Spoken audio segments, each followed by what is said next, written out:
Live everywhere. Daily Co's Radio on netrootsradio.com presents David Waldman. Kagro in the Morning Show.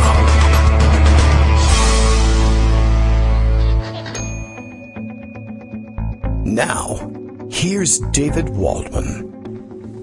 Hey, good morning, everybody. How you doing? It is Tuesday, March 19th, 2019. Time for yet another show. These things keep happening almost on a daily basis. Been skipping weekends to this point. Probably a good practice to continue on with. Today, usually open Tuesday, was a good opportunity to bring in Ian Reifowitz, who will join us this hour. As a matter of fact, very often we have our guests come in the second hour. But as an East Coaster, he needs to get on his way to work afterwards, and it's more convenient finally to have somebody in the 9 o'clock hour rather than the 10 o'clock hour. It doesn't really matter much to me which hour it is. It's nice to have somebody here on Tuesday when we are otherwise all alone. Friday, another good day for that.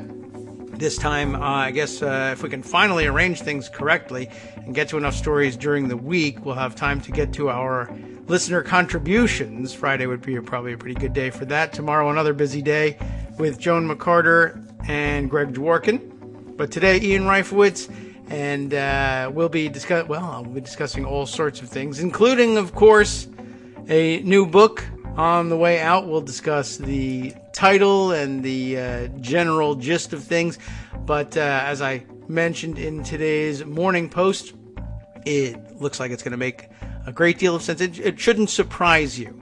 As a matter of fact, quite honestly, you should have guessed this already. What's wrong with you? That you knew Ian was coming, and you knew that we're still reeling in the aftermath of the shootings in Christchurch and still dealing with our own issues here in the United States, and of course spreading around the world. That's probably one of the bigger problems, this transnational white nationalism. We don't even know what to call this anymore. Maybe we can come up with a new term as we're talking to Ian later on. Once again, the new book coming in, let me check, May of this year, The Tribalization of Politics, How Rush Limbaugh's Race-Baiting Rhetoric on the Obama Presidency Paved the Way for Trump. And, a lot of people are busy paving the way for Trump and paving the way during the Trump administration and for afterwards, too. And we're not going to be rid of this just because we're one day rid of Trump one way or another, if that actually comes to pass. LOL, laws and Constitution. Haha. Well, we got a lot of big problems and big issues looming here. All right. Oh, you know what? I need to remind myself how we're going to actually connect with Ian today. Should we have him? Should we call him when we're ready? Should we have him call us? I don't think I actually notified him what we're going to do. Why don't we say, Ian, if you're listening, and if not, I'll send you an email. Why don't you get yourself ready and settled and give us a call around, we had arranged already around 9:15. And then you can call in when when you're all ready to go. We'll, I think that's probably, I always think that's best. I mean, it's backwards from the way every other radio show does things. So that must be right, because I don't know. Every other radio show, something. But this way, the guests, if you've ever been a guest on a radio show, and you could be, if you wanted to be, we could arrange for that to happen. It's sometimes difficult to, getting yourself all set and knowing that, oh my God, 9:15 is my interview. Oh, I need to get a cup of water and run downstairs to go grab one and get yourself to a comfortable position to answer the telephone call that's going to come. I like to do it backwards and say, all right, well, when you're ready and you're situated and you're comfortable and ready to talk, you can call us and we can fill in the blanks in between then and now. There's plenty to talk about, too much as usual. Well, because we'll probably be talking white nationalism. Why don't we start things off with a story that is, I don't know. It's not related to what we're going to be talking about later, except white nationalism.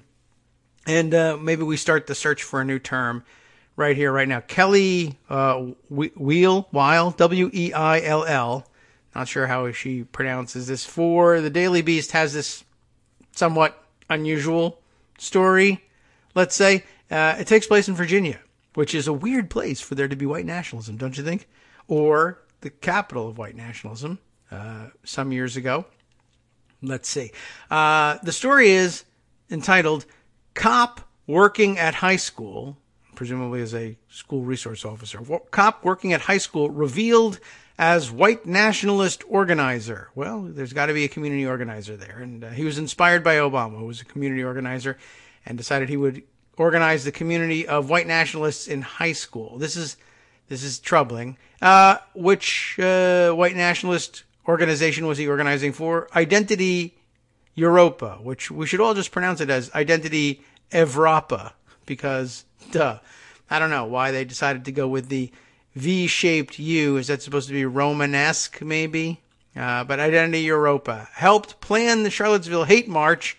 One of its members has been secretly working as a police officer alongside kids.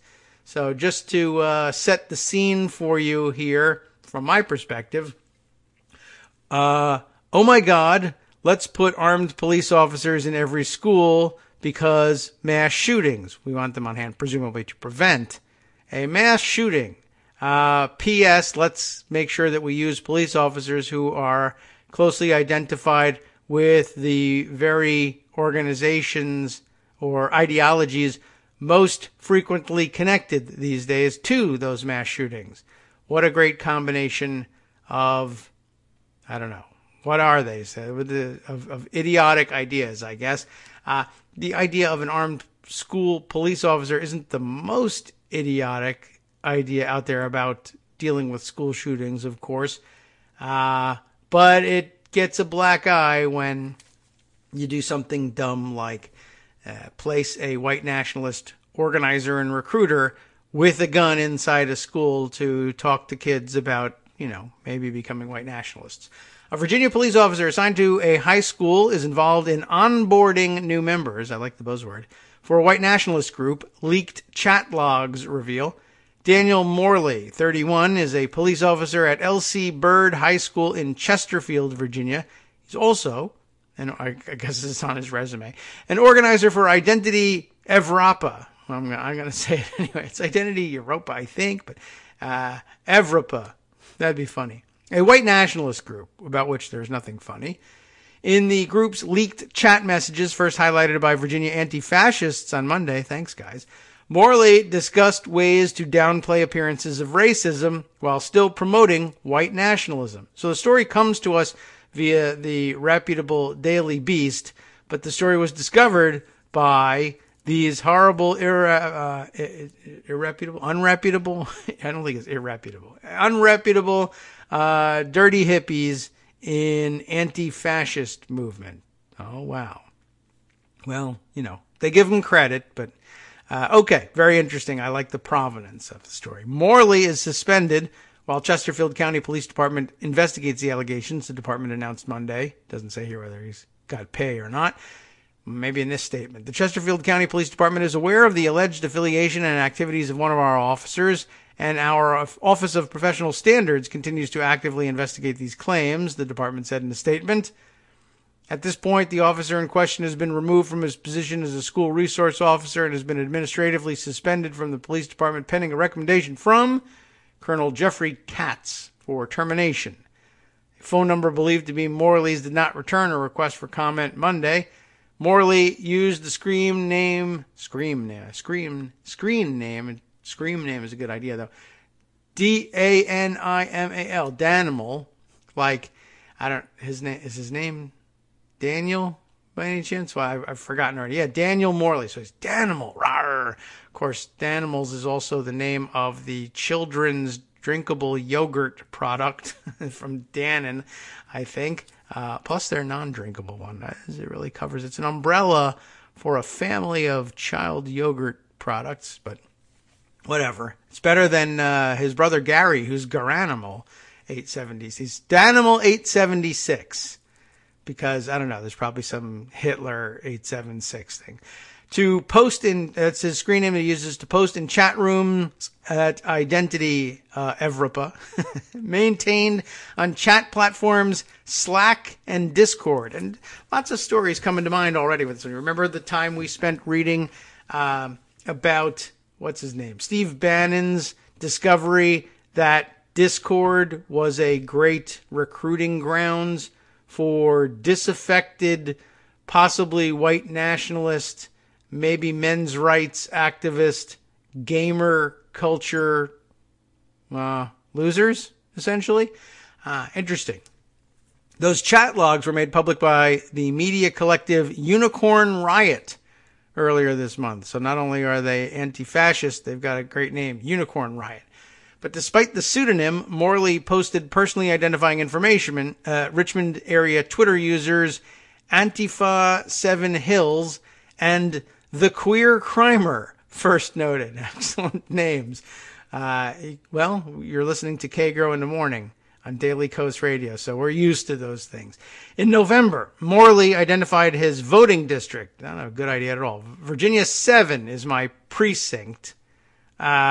That's not your precinct. That's your congressional district. But he wrote in Identity Evropa's Discord, hoping Representative Dave Bratt can bring it home. Well, he didn't. He lost. Chesterfield is located in Virginia's 7th Congressional District, where Bratt lost his re-election bid in November.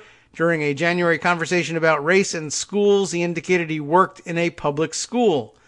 I was talking to a high school principal the other day, because he doesn't like to go very far out of his way to do things, right? I was talking to a high school principal the other day who was going through the school with a higher-up. He wrote, the majority of the classes they went to had no instruction going on whatsoever, even though they saw these two people come in. Blew my mind, whatever there was of it.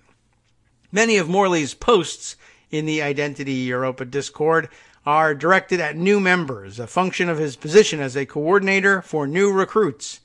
Good afternoon, newcomers to IE. I'm the new pledge coordinator. Oh, pledge. I get it. That's so cool and fun. Okay, so this is something he wrote in September. My job, if I ever choose to do it, is to help guide people through the process of applying to IE. You have to apply. And becoming full members of this great organization. If you have any questions about what you need to do next, DM me and I'll get back to you. He's pretending it's a real organization and he's got a job. I mean, I don't believe that it doesn't. I'm not saying that Identity Europa doesn't exist. I'm just saying they're putting on the trappings of being an organized group of people so that they look, stronger and more together than they really are. That's my job. It's been assigned to me. Sure. Though he was an infrequent poster until 2018, Morley was a member of the Discord server since at least November 2017, months after Identity Europa's then members were involved in coordinating the deadly Unite the Right white supremacist rally in Charlottesville, Virginia. The group's then leader, Nathan Damigo, I don't know how he pronounces that, Damigo, was convicted for his role in the riot. Morley also used the name Danimal876, on other forums where he expressed racist views and shared personally identifying information. He's super smart and got great operational security, Mr. Cop does. A YouTube user of the same name has liked 7 videos, all of which discuss white supremacist talking points. That's identifying information right there. One liked video is by former Ku Klux Klan leader David Duke. The channel also subscribes to a prominent figure in Asatru, A-S-A-T-R-U, a pagan religion Morley apparently practices. Could probably use some more practice, quite honestly. On Reddit, Danimal876 has also shared at least one David Duke video posted about Asatru and spent years pushing racist talking points. In one post, he described himself as having gone to a, quote, military college, unquote. A 2009 yearbook reveals Morley went to Virginia Military Institute. That is a military college. He also identifies as a cop from Virginia. I mean, I guess we got him, right? But we might as well lay it all out there. Posting about enforcing obscure Virginia laws. Well, we'll continue with this story maybe a little bit. Let me answer the phone here for Ian. Good morning, Ian. How are you? Hi, David. Good morning. I'm doing well. How are you? I'm okay. I'm just reading an interesting story about, I don't know if you were able to hear any of this, a white nationalist organizer who has landed himself a job, and I guess is about to lose it, as a armed school resource officer in Chesterfield, Virginia. He's good Lord. He's a recruiter and organizer for Identity Europa, and carries a gun inside high schools, presumably in preparation for preventing a mass shooting, though he is also working on the side for a group whose ideology is most frequently connected with perpetrating mass shootings, I guess. At least, I don't think anybody has identified as Identity Europa in their manifestos before shooting anyone, but clearly same ideology. So we've done ourselves a great service, everybody, by arming cops and putting them in there to prevent mass shootings while they, in their spare time, organize to perpetrate them. So it's efficient. That's good. Well, it's always important to multitask. That's right. And the savings in fossil fuels for the shooter getting to school, if it's him, we put a lot less carbon in the air. There's no upside to this, obviously, but he's on suspension. I don't know what that means. No one will say whether he's getting paid or not. And he doesn't seem like a particularly serious character, but it's you'll never, you won't have to work long before you turn up white nationalists in if you start investigating. Someplace they shouldn't be allowed. It won't take long. I was just going to say, it reminded me that just yesterday, I think HuffPost put up a story about identifying white nationalist activists in active duty military. I don't think that surprises too many people either. And among the police ranks, it's actually been quite a story for quite some time. I first took notice of it during the beginning of the Black Lives Matter movement when they were posting pictures of cops patrolling the protests with visible white nationalist identifying tattoos. So, yeah, that might make a good segue into our subject for today. Right. Well, this certainly goes back, at least in terms of what we should be doing about it. This goes back in terms of a turning point really to 2009 when you had that Department of Homeland Security report Yes. that was prepared that talked quite a bit about the threat of right-wing nationalists, white nationalists, right-wing extremists being an important threat and a threat that was, relatively speaking, not getting the resources it deserved. And then people on the right, people like Rush Limbaugh and people as well as, Republican elected officials in Congress came out and said that this was somehow a biased report that was anti-right-wing or anti-conservative or whatever. And the report was essentially squashed before it was able to become part of government policy. And unfortunately, part of that report did talk about military recruitment among military or veterans for these right-wing extremists. And that was another charge hurled at the report that it was somehow anti-military. All these things were basically just facts. But of course, if you're on the right, facts don't really seem to matter that much. Yeah. And so they got this report squashed. And it is something I do mention that report as a turning point, at least in the conclusion of my book, which we can certainly discuss if you like. But that was really a signal event in terms of right-wing extremism and violence and white nationalism on the rise, and also the conservative head in the sand denial about that rise. Yeah, if it was, in fact, head in the sand as opposed to just plain cover-up. And I think we all preferred to think they were being foolish and had their head in the sand. But, yeah, as more and more people remember or recall, most people didn't forget this, but they're now bringing it back to mind if they had, that this happened. And it occurs to me, it reminds me a lot of the stories of what Republicans did during the latter stages of the 2016 election when the intelligence community and the Obama administration made clear to them that there was significant suspicion of Russian interference in the elections. They said, well, I want to suppress that information because we know that it was because they thought that the interference was real and would benefit them politically. And I wonder whether it wasn't exactly the same motivation. I think your information on right-wing terrorism is real, but I'm hoping they will kill leftists. So let's please just leave things. Or, the public-facing reason, of course, was this is biased. But it may turn out to be that Republicans as an organized party appear to be standing in the way of two very prescient law enforcement warnings that have piled up some serious trouble for us and now the rest of the world, it seems, as well. Yeah, look, we have the question of whether it's head in the sand or more active cover-up, but we also have the issue of in terms of Donald Trump, and he's not the only one, Louis Gohmert, Steve King, of being, I don't want to say an active participant in violence because I'm not going to go that far, but an active participant in fanning the flames of that kind of white cultural anxiety, racial anxiety, and racial hatred. And on the media side, certainly Rush Limbaugh, as well as people like Alex Jones, who are even more extreme than Limbaugh with a smaller audience, are all part of this ecosystem of spreading hate and spreading fear, and it's fear about demographic change.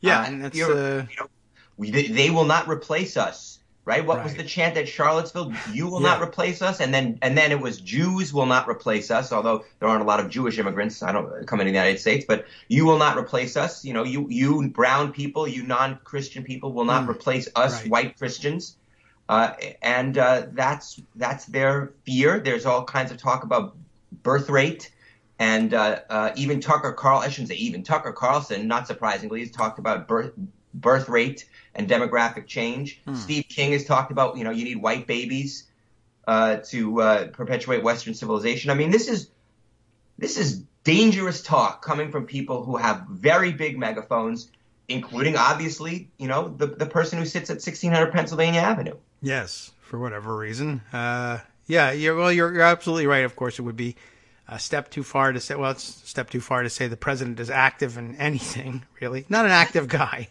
Especially, but he's not actively perpetrating the violence personally, and that's the excuse they're clinging to. But there's anyone who's closely or even casually observing has to know that the rhetoric, he doesn't do anything superfluous. He doesn't he won't make any effort for no particular reason. He's ranting for a reason, and it's for fanning those flames, exactly as you said. I'll introduce everybody once again to the title of the upcoming book, The Tribalization of Politics, How Rush Limbaugh's Race-Baiting Rhetoric on the Obama Presidency Paved the Way for Trump. We tend to forget about Rush Limbaugh, I think, these days because there's such an incredible extremist sitting at 1600 Pennsylvania Avenue. All the focus has been on him. I've lost focus really on Rush Limbaugh these days. He's a bit player in terms of the outrage talk, but I guess you're right. He paved the way for it and made it normal to have material about which you should be shocked and outraged daily. Is that part of the reason how he paved the way? Tell us about what you mean by paving the way for Trump. Right. Well, I mean, first of all, during the Obama presidency, even more than now, he was really the dominant media figure on the right. Not only did he have the largest radio audience, but when Obama first took office, there was some conversation in the media that designated him as the quote-unquote de facto leader of the Republican Party. You might remember that. Yes, that's true, yeah. He made a very big pronouncement when Obama was inaugurated. He was asked for his thoughts on and hopes for the Obama presidency, and he said, "I only need 4 words. I hope he fails." Obama talked about Limbaugh more than once in those first couple of weeks as essentially the leader of the opposition. And so, in terms of a media voice, his voice was even larger than it is now. Having said that, and I'll jump back in a second, during the big flip-flop by Trump on the shutdown. You remember in December at first he was on board with the Senate deal that passed unanimously, and then he heard some rumblings from largely two people, Ann Coulter and Rush Limbaugh, who said, "You better watch it." Now, Limbaugh was more of a good cop and Ann Coulter was more of a bad cop, but they were definitely cops there. So, and Trump moved. Yeah, Limbaugh still wields a tremendous amount of power. within the right wing because of his audience. He is a tremendously influential figure. He was named the most influential right wing media figure for year after year after year, and he actually still has the largest radio audience, around 13, 14 million, still larger than Hannity. But in terms of how he paved the way, I mean, what I argue is essentially that Limbaugh, because of the content of what he said and the size of his audience, was really had the largest impact in terms of scaring the bejesus out of white America when we elected a black president. Yes. Okay. Right? I see. And so his, the election of a black president did spark some of this white extremism, certainly. And in fact, that Department of Homeland Security report that we talked about mentioned specific in 2009, which was completed in April 2009. It talked about the impact of electing a black president on white extremism, on right-wing extremism. Limbaugh certainly played on that in the media. He portrayed Obama as anti-white, as anti-American, and because in Limbaugh's mind, those two are the same thing, because America is white. Right. Those two, two are the same thing. He talked to, he would hint at, and this connects somewhat to New Zealand. He would talk about fear, how we should be afraid of Muslims, and how Obama might just be a Muslim, and he would hint at it without that. He would hint at it, but then take a step back. But of course, the genie's out of the bottle. He's talking to his audience. Yes. Go ahead. We'll be on our break in about 30 seconds, but okay. Please continue. So all of these things, which we can come back to, are ways of scaring people about Obama being against you. Well, Trump picked up on a lot of those same themes. Limbaugh laid the groundwork, laid the foundation. Trump certainly picked up on it and kept going even further, talking about birtherism, talking about Muslims, talking about Mexican immigrants, all themes that Limbaugh and others had already been talking about. And so that is arguably how Limbaugh, in ideological terms, paved the way for Trump. Hi, everybody. It's me, David. Let's change things up from the old fundraising pitch for just a minute and talk instead about how you can be a part of our show. If you've got a smartphone or any other electronic recording device, why not sit down and record a segment for us? Read us an important article and give us your take. Read one of your own original essays, or even just give us your commentary on something you'd like to share that's important to you. Then send the file to me at kagrox@gmail.com, and I'll try and work it into the show. Short segments, a few minutes in length, are easiest to fit in. And of course, I can't always guarantee that I'll be able to play everything, but if you've ever shouted at your radio or TV about something you wish was being covered, here's your chance to change that. Make the show your own. Send your submissions to me at kagrox@gmail.com.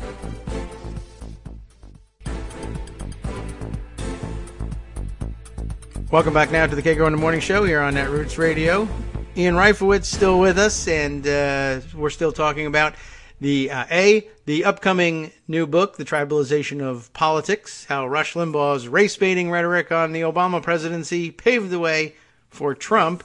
And we want to discuss, I guess, a bit about the themes in the book. We've got our background on exactly what that means, paving the way for Trump and Rush Limbaugh's continuing influence. You're right, and it's funny. I don't think about him as much, but definitely he was most visible during the run-up to the shutdown.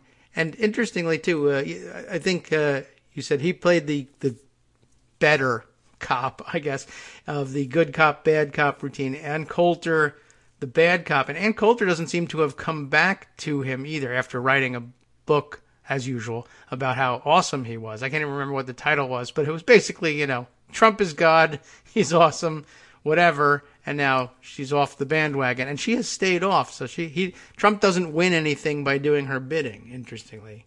Right, I think her book was In Trump We Trust. Yes, that's it. Right. That's close enough. You get the idea. Well, God. Limbaugh wants to stay on the inside. And he wants to, have an influence with Trump, but he does want to move. He wants to move Trump. Yes. And I think he realizes it's easier to move Trump if Trump likes what you're saying. But he made it very, the difference is, I think Limbaugh said, well, the base won't like this.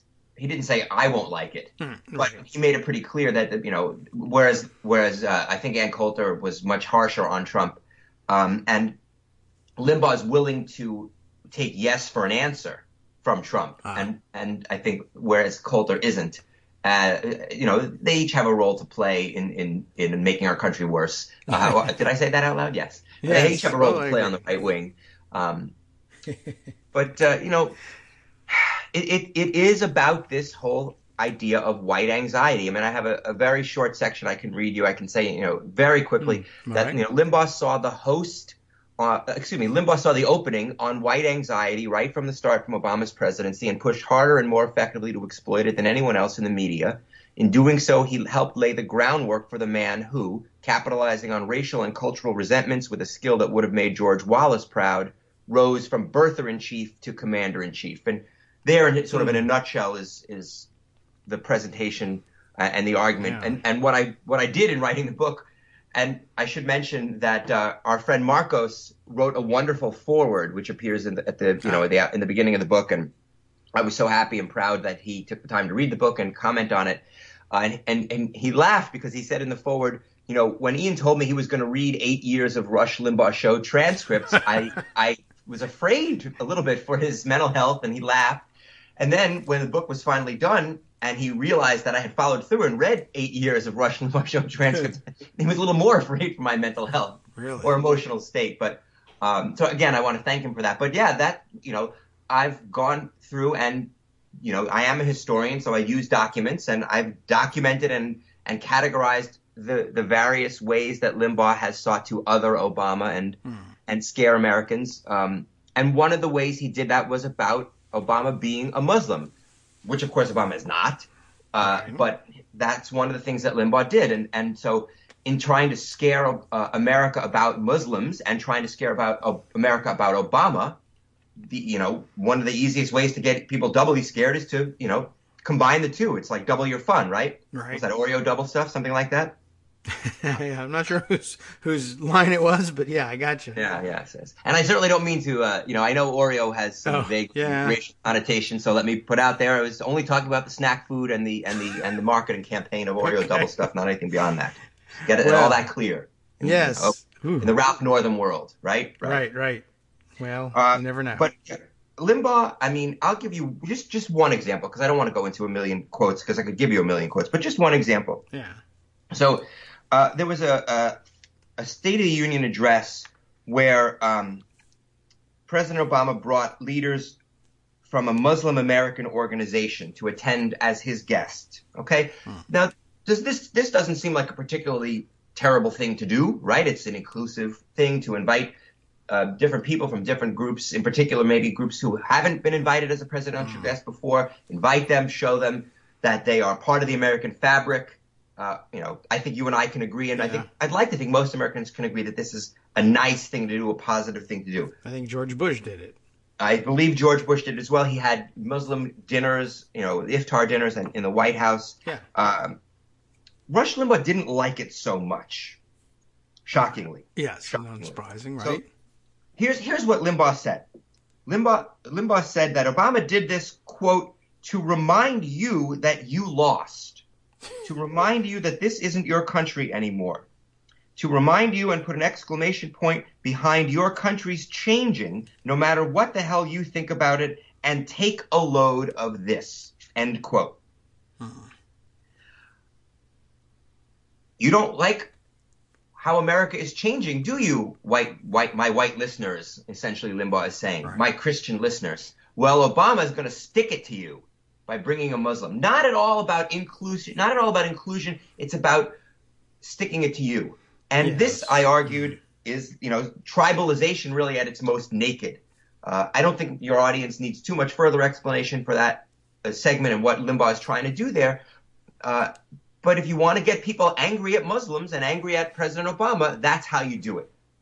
Yeah, right? I mean, just angry at anything. There's nothing to be angry about. It actually takes a tremendous amount of work to find offense and anger, something to be angry about in an act of inclusion.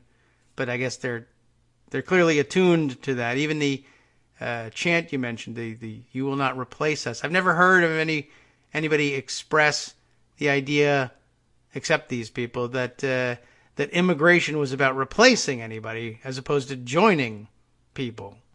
But I guess they've been primed to take it that way, and from several years ago as well. No, you're exactly right, and you used a great word there, priming. Just to give the audience, that was the 2016 State of the Union, where President Obama brought Muslim guests, and Limbaugh didn't like it. But on his way out really, the door, even. Yeah, that word priming is an important word. It's one of the it's a key term actually from academia, which you've used. The term is racial priming, and I mentioned this in the outset of the book, that this is really what Limbaugh and others like him are doing. It's called racial priming, getting your audience, in this case white Christian audience, to think about their white identity and prioritize their white identity. And when you do that, and research has shown, when you get people to think about their whiteness, it gets them to vote more conservative, because conservatives are presenting themselves as the ones who will protect that whiteness. You can see that in terms of partisanship. You can even see that within the 2016 Republican primary. There were surveys and studies done that the more emphasis an individual voter expressed about their white identity, the more likely they were to support Trump over Jeb Bush or Marco Rubio or Ted Cruz or any of these other ones. So even forget about Democrat versus Republican, but even within the Republican primary field, white identity was correlated directly with more support for Donald Trump, which tells you really everything you need to know about what Trump's candidacy was and how he sought to differentiate himself from the other Republicans in that field. Yeah. Well, it was a surprising thing just to see his. I mean, I just thinking back to early 2016 and even late 2015, how overwhelmingly pundits and even casual observers of the primary thought, well, there's no chance for Trump. It's a joke. It'll be over before it starts. Right out of the box, he's insulting veterans, John McCain, and no one will stand for this rhetoric. And I don't know. I don't know why the rest of the cycle seemed to be dedicated in the newspapers to attributing it to economic anxiety. I never really did get that, but I think we certainly all remember that. And we also remember thinking at the time, why are they lying for people who are clearly identifying and latching onto this idea of white identity and white fear of demographic change, as you put it? And I've never gotten a good explanation other than it seemed untoward for genteel newspapermen to say it was racism. Well, a couple of things. One, I'll perfectly happy to admit that I was one of the people who, on various broadcasts, possibly even on this one, said, there's no chance that Trump could get the nomination. Well, that's okay. I think we all at least had one moment of that. Yeah. In terms of, look. I was pretty sure. I think there's a difference between the motivations of Trump primary voters and non-Trump primary voters in the general election. I do think there's a difference there. Okay. I think the Trump primary voters are more clearly identifiable as those who are focused on white identity. But in terms of maybe taking us in a constructive direction, one of the things I do mention, as an argument sort of in my conclusion is, it's not. I don't think it's especially productive to think of people as racist or not racist, because I think certainly everybody has, not everybody, but most Americans have, their own resentments. It's a matter of trying to get people to be less likely to act on those resentments, and if you're a political person, less likely to act on those resentments when they go into the voting booth. Okay, right? I think that's fair. Right. So I think, certainly there have been economic problems. There have been, there's a decline in manufacturing, all the things we know that, certainly the things that Bernie Sanders talks about. Some of those concerns get people angry, get people riled up in general. And I think then once they're riled up in general, it's a matter of where are they going to go with that anger? Are they going to go in a positive, progressive, what I would consider positive, you and I would consider positive, progressive direction? If an appeal to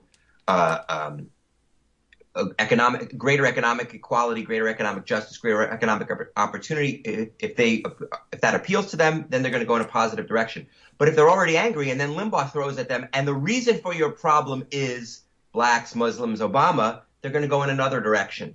And so I think it's incumbent upon progressives to figure out how to do the best we can to get as many people who are open possibly to our economic message to hear that message, and then maybe they'll identify with that message and be able to resist some of the rhetoric from the Limbaughs and from the Trumps. There's no magic bullet.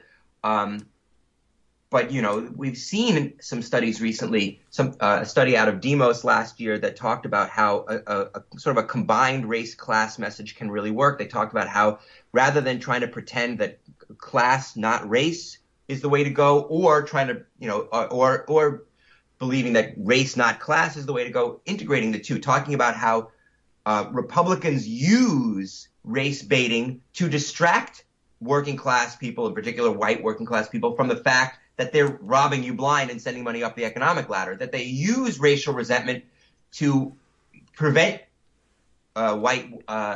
struggling whites from seeing that their economic interests are with the Democratic Party. And I haven't done a great job off the top of my head of explaining that article, but the point is to make the argument that racism and racial appeals are part of the Republican message, and they're doing it to trick you. Whereas really, your interests are in sort of cross-racial progressive coalition that which is what the Democrats are doing, and that message is important because it has the appeal to these white working class voters to say, hey, we're on your side, and they're trying to trick you, but it also appeals to people of color because it shows that Democrats recognize that racism is real and it's part of the message. That's why, the argument was don't go for class, not race. Don't go for race, not class. Integrate the two. So I hope I've done a good job of presenting that. Limbaugh and Trump and others want people to be focused solely on their white identity so that they can't even hear the message about a cross-racial coalition. They don't want a cross-racial coalition. Obviously, they want poor and working class whites to align their interests with wealthy whites. Yes, that's how you get things like the Trump tax cut. Yeah, that's it's certainly a better approach for those on the Democratic side. Obviously, I would think to be intersectional. It's always been our theory. We've always been about building that kind of broader coalition, so it makes a certain amount of sense, obviously, and we didn't have that much success in executing it, I guess, perhaps in the 2016 scenario, and now that the new primary season is coming up, I'm hopeful that we can be better about absorbing it, because the primary season is not a fun time for me. I dislike it a great deal, and watching people fight over their preferred candidates, and they tend to sharpen these differences and sometimes do it in ways that make it difficult for them to come back to a more unified approach. But maybe you can. That's something I'll check in with you after our discussion today. I'd like to maybe we can include some links to that article and others like it that others can read and catch up on. That'd be a great contribution, I think. Sure. I'll send you those. Thank you. I appreciate that. So does everybody else, I'm sure. Where can we, where shall we take it from here? I know that we're all thinking about the Christchurch shootings, the pan-nationalism that we're now confronted with makes it cry out for maybe a new label of sorts, but I'm not sure which direction to go with. But white nationalism, much in the news, much in discussion, but it's not clear what nation they're talking about anymore, since people are doing these things not only around the world, but even here in the United States. When in the Charleston shooting, there was a strong identity there with the shooter with white nationalists of other countries, and in fact defunct racist, segregationist, apartheid countries as well. It's a weird bent to this for a someone who viewed themselves surely as an American patriot to spend so much time and effort being photographed with the flags and emblems of other countries? Are these really nationalists, or we don't have another word for it, so that's what we call it? Well, I think that you can call them white nationalists because they see their nation. Remember, I mean, look, without going too etymological here, unfortunately in English we use nation to mean country, right? The United Nations. But in other languages, there's a distinction between nation, which really refers to a people, and state. These white nationalists see white people globally as their nation, at least to some degree. I mean, I think there's, maybe, certainly plenty of them in the United States are focused on white America, but certainly this guy in Christchurch is talking about a global white nation, or at least one that spans the globe, let's say, or an alliance of white nations, whether it's white America, white Australia, white Europe. They're all allied with one another in some way. So I think you can talk about that. You can talk about it as a pan-white or global white nationalist movement. I mean, it's interesting to think about this. These white nationalists, if they really are global white nationalists, or even if they're not global white nationalists, they're anti-American. I mean, there's a reason why Dylann Roof was photographed with a Confederate flag, not an American flag, and was photographed with, I believe, an American flag upside down, and has, embraced some certainly anti-American, or what I would consider certainly American values. He is anti those values. Those are the values that President Obama put front and center: values of inclusion, values of equality, values that go right back to the Declaration of Independence, to the Gettysburg Address, to the words of Martin Luther King. So these, if they want to create a global white nation, they're going to have to come up against what most Americans, at least, recognize as real American values. Now, where does Donald Trump stand on that is a different question. But in terms of Christchurch, he talked specifically about Muslim immigration. He talked about Muslims taking over Europe. He was influenced by the Anders Breivik, the Norwegian who massacred, almost 100 people there in Norway. I believe it's Norway. I'm having a hard time distinguishing between Scandinavian countries. Sorry. All the Scandinavian countries look alike on the map, I guess. On the map. Okay. Yeah, see, we ducked that one too. Okay. Hey, right. Between that and the double stuff, we're off to the races. Oh, boy. All right. But yeah, I mean, he is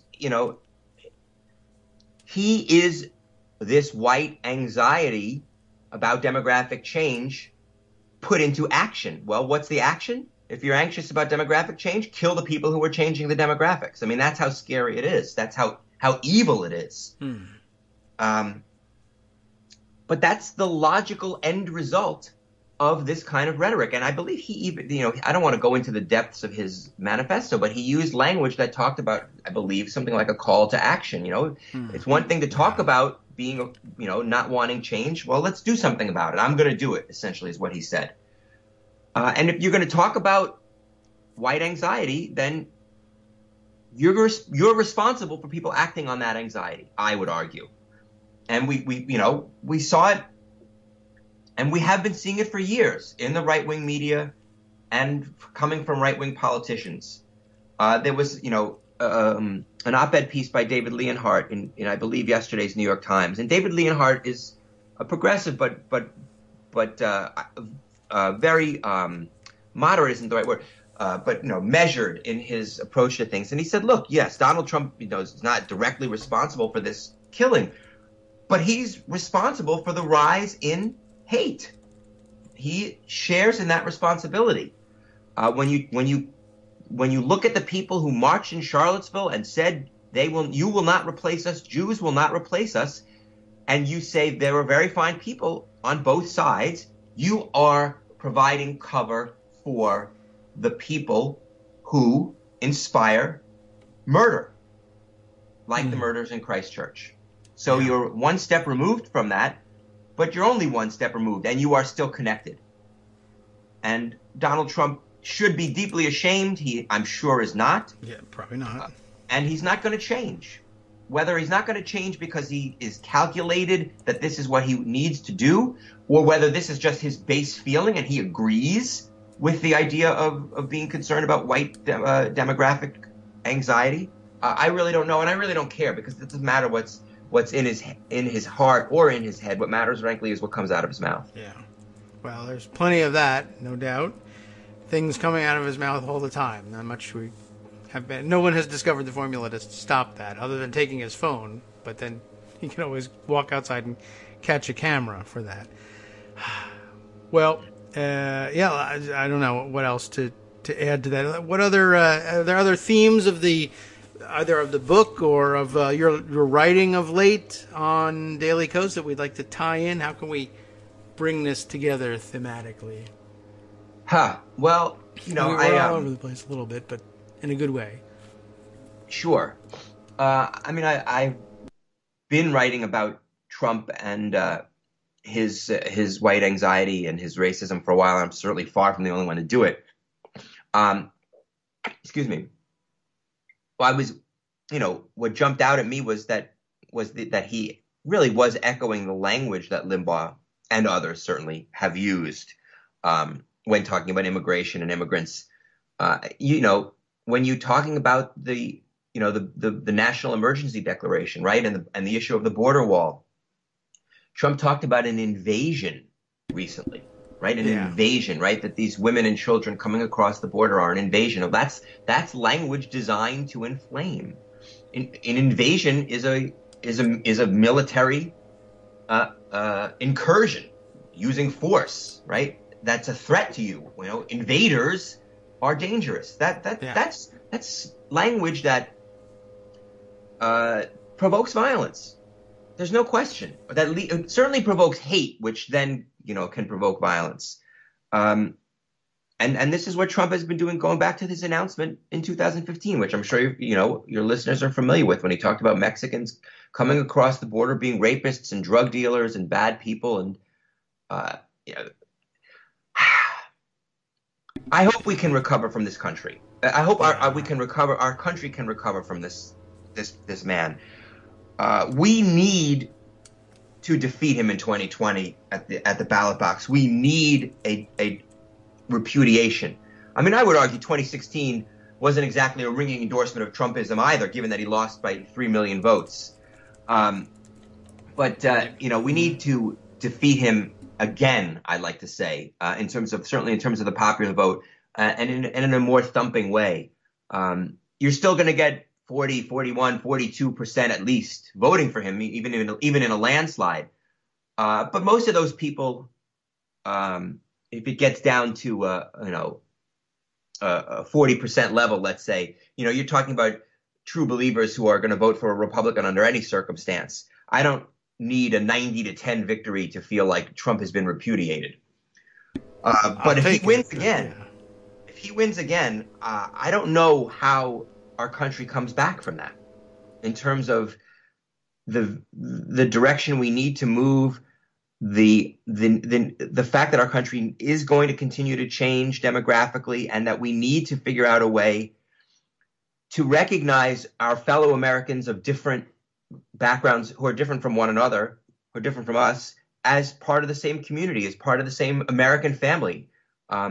This is, over the next few years, going to be a battle, a clash of ideas.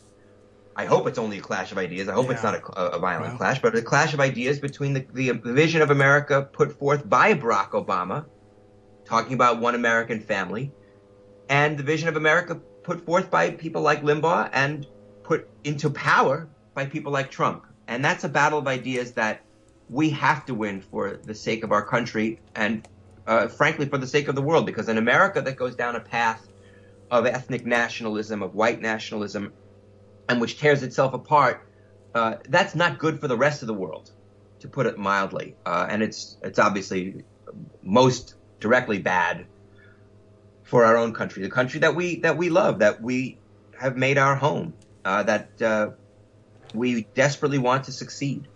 So that's where I think this clash of ideas is going. It is the most important clash of ideas that I can see in our history going back certainly decades, Yeah. if not more.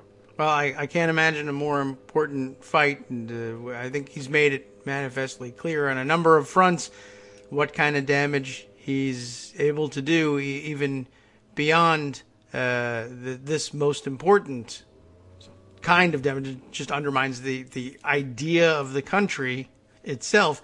I mean, all the little things along the way, which are big deals to everybody, to whom everyone who feels their impact, obviously. But I say it's they're small things, it seems, as compared to the idea of a multicultural, inclusive democracy. And I think I don't know, everything sort of feels small compared to the possibility that could be lost. It's well, it's quite a challenge. I would go for the 90-10 repudiation if I could get it.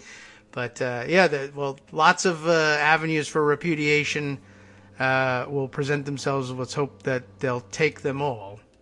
Thank you, Ian, for updating us. We'll look forward to the publication of the book in May.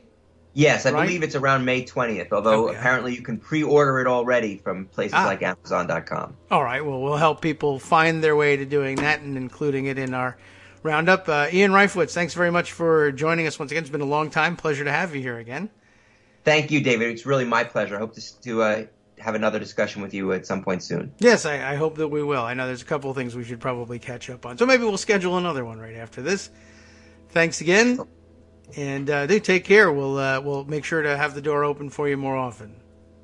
That's great, David. Take care. You too. All right. Well, it's time for our next break coming up here. Oh, we almost lost control once again of the proper sound effects. It's too bad now that I think about it. Just after finishing, I realized we probably should have given Ian a chance to weigh in on the discussion of Ilhan Omar, or at least to have gotten his reaction to her latest op-ed and see whether how that chimed with him and whether that worked. We'll have to schedule another discussion. All right, we'll be right back in 1 minute. Carry on.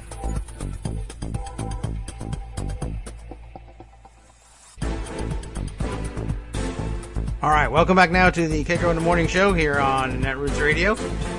We have some follow-up questions too. We're going to have another chat with Ian soon, and we'll have to pick a good time for that. I've got a couple of your upcoming dates as availability from our last email, so maybe we can schedule that again and further discussion of the topic and other things swirling around with it. Got a good question here from Scott, there's something for you to ponder, Ian. Why is white power not a useful term? And could you address that? Why would we just in other words, I guess, Scott, are you asking me whether any replacement terminology for white nationalism would just be white power, and why that won't do the trick, or is that overbroad or underbroad? We'll have to explore that again in an upcoming episode, because, well, you know how it is. People have to get to work.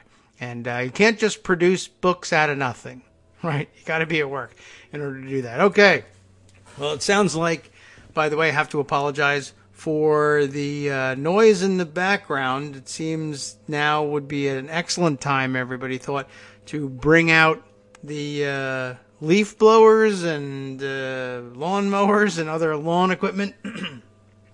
Not much you can do about drowning out all outside interference in our Kagro in the Morning World Headquarters studios here in the not entirely soundproofed house that we're working out of.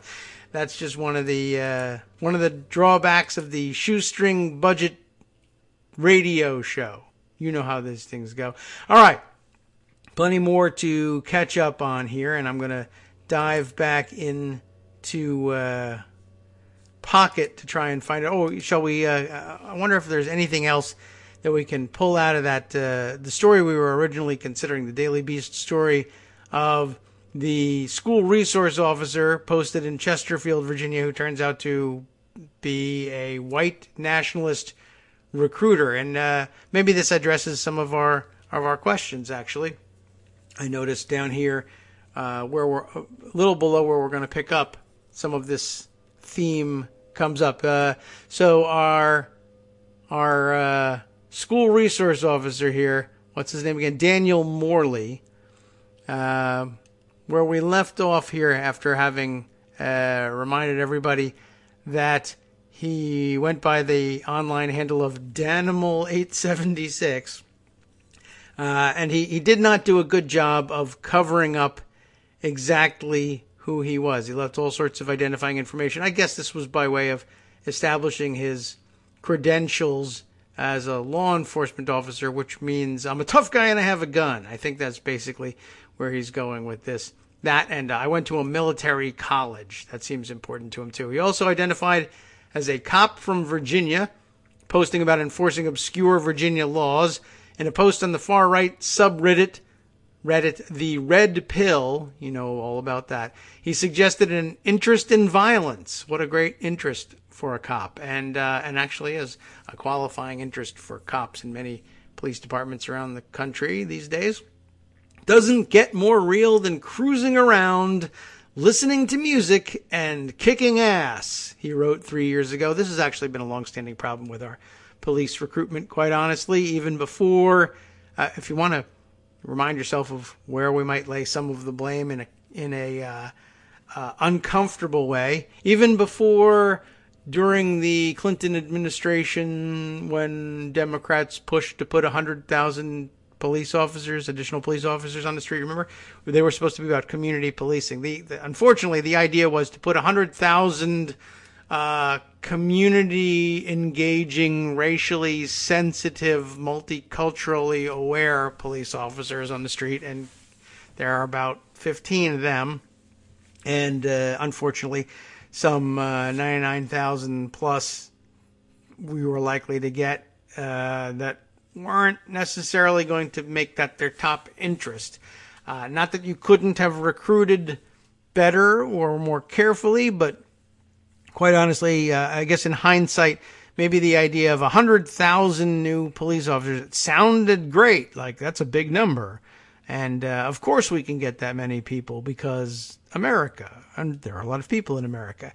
And of course lots of people in America who aren't represented on local police forces. And maybe they'll be the ones to join but as it turns out, the people who are most interested in taking the job turn out to be people who are very excited at the prospect of cruising around, listening to music, and kicking ass. It's not new. I mean, obviously, it's been a long time since most Americans, if they really stopped to think about it, realized that the people who ended up, if you stay in your hometown all your life, the people who turn out to join the local constabulary, if you will, tend to be people that you say, hey, I knew him in high school, and I guess in hindsight I should have guessed he wanted to be a cop, but he was always kind of a jerk and in trouble most of his life, and he makes almost a counterintuitive choice. Well, anyway, that was my experience anyway. So yeah, it doesn't get more real than cruising around, listening to music, and kicking ass. Definitely, I think they paint that on the sides of the police cars. They used to say protect and serve. Now they say cruise around, listen to music, kick ass. Maybe one day I'll work in an office. Not yet, though. So lofty goals as well. That's very important. Morley has been involved in white nationalist movements since he was a teenager. See? His social media trail suggests beginning in 2006. Oh, he was a teenager then. Gosh, so young. Beginning in 2006, he used the Danimal876 name to post on white supremacist forum Stormfront. That's just outright Nazi forum, Stormfront. He identified as a 19-year-old from Chesterfield. So what do you know? He grew up and stayed in his community. Like so. In his first post, he responded to a person looking for more National Socialists in the area. See, I told you it was just a straight-up Nazi thing. You knew that already, though. Later, in an unrelated post, chided a woman for not knowing that a National Socialist and a Nazi were the same thing. That's funny because that was 2006, and now here in 2016, 17, 18, 19, he is no doubt busying himself blasting socialists here in America, and don't you know, it means something completely different even though he probably spent from 2000, let's say 9 to 2015 saying Nazis were leftists because socialism. I'm sure he flip-flopped back and forth. That'd be an interesting investigation. Not really worth the candle, netting the ongoing hypocrisy of Danimal 876, but it's probably there. Well, he says, I consider myself a white nationalist, he wrote in 2009. So it's nearly a decade now, depending on when in 2009 he was doing it. Interesting that terminology should come up again. His views, as he expressed them in late 2018 and early 2019 in Identity Europa chat rooms, do not appear to have significantly changed, although I bet he flip-flopped a couple times on National Socialists. From his Stormfront days until present, he counseled fellow white nationalists to steer away from appearances of overt racism while still furthering racist aims. Just be low-key about it. A good strategy would be to steer the definition of racism towards racial hatred. We don't hate other races, so we're not racists, he advised in an Identity Europa an Identity Europa member in October. After all, the world isn't going away. We may as well control it.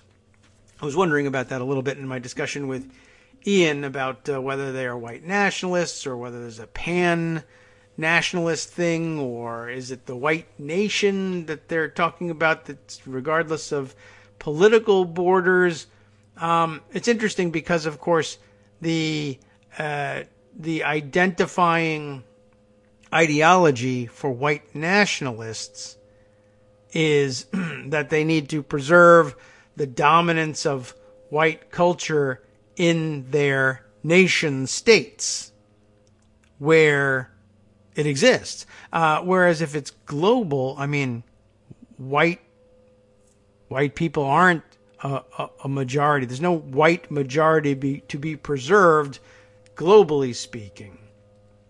But, why would logic be of any interest to them? And if I'm right in my guessing about how he may have gone back and forth on socialism, and if not him, then certainly other people in the movement gone back and forth on the meaning of the word, the value of the word, etc. I'm sure if they can do those mental gymnastics, i.e. ignore everything and just be a gimmitarian about everything, then I'm sure that they could do it on the nationalist part. They've done it on the white, or they've done it on the nationalist. I'm sure they can do it on the white as well. And I guess actually now brings to mind, might as well weave this thread in here. Did see some discussion yesterday about that the use of that OK/white power symbolism in the photos that I think we mentioned the other day, and the fact that the New Zealand shooter flashed it in court. We're back on that subject a little bit. I saw Amanda Marcotte tweeting yesterday about a story she'd written. I don't know if I put this one aside because it was like, do we really want to check back in on this one? But you recall that there was a White House staffer, a woman White House staffer who it was said was flashing the same sign as she sat behind Brett Kavanaugh during his confirmation hearings. And there was the subject of Amanda's piece there was the fight that went on between progressives who thought they had identified that signal and journalists, even left-leaning journalists who sometimes have, it seems, an abiding interest in scolding progressives and admonishing them that they were chasing ghosts. And, she was just telling somebody that something was literally okay. And besides which, she is herself of some minority extraction or another, and so she can't possibly. Why would such a person be a white nationalist? And, maybe they're willing to bend the rules on white here and there, too. And that wouldn't surprise anybody, gimmitarianism being their chief ideology. This one's white because I like her. Or, in Trump world is the sex cult parlance, this one's white because she lets me have sex with her. That's basically, I guess, about all there is to it for some of them. Anyway, I'll see if I can dig that one up. I might have to make a note to myself about the Marcotte piece there, because I want to move on back to the Virginia cop here. So that's I guess that was their strategy. We're not racists because we don't hate them. We just don't want them to live near us or have any power or possibly live. But we don't hate them. We're indifferent about murdering them all. See? We're not racist. Okay, that doesn't really work. Since the violence of Unite the Right, Identity Europa has attempted to rebrand with a more public-friendly image. I didn't even realize that. The makeover as a whites-only non-Jewish political club. It's not funny. It's just dumb. Is a flimsy cover for its neo-fascist policies and its members' racism in closed chat rooms. After Identity Europa's chat logs leaked this month, members were identified as active-duty military members. There's our HuffPost story. And campaigners for Republican political candidates. Yes, that too. Another story uncovered by the Daily Beast and linked in here. Shortly after the leaks, the group renamed itself, I didn't realize that, the American Identity Movement, and held a rally to promote its latest rebrand. So like a launch party. That's so nice. I guess we're almost done here, so we might as well finish it up. In the group's pictures of the event, Morley is seen holding a flag behind the group's banner. He is wearing the same shirt as he wears in a recent picture from his local Asatru group, or Asatru group. I really don't know how to pronounce that. Get another shirt, by the way, dude.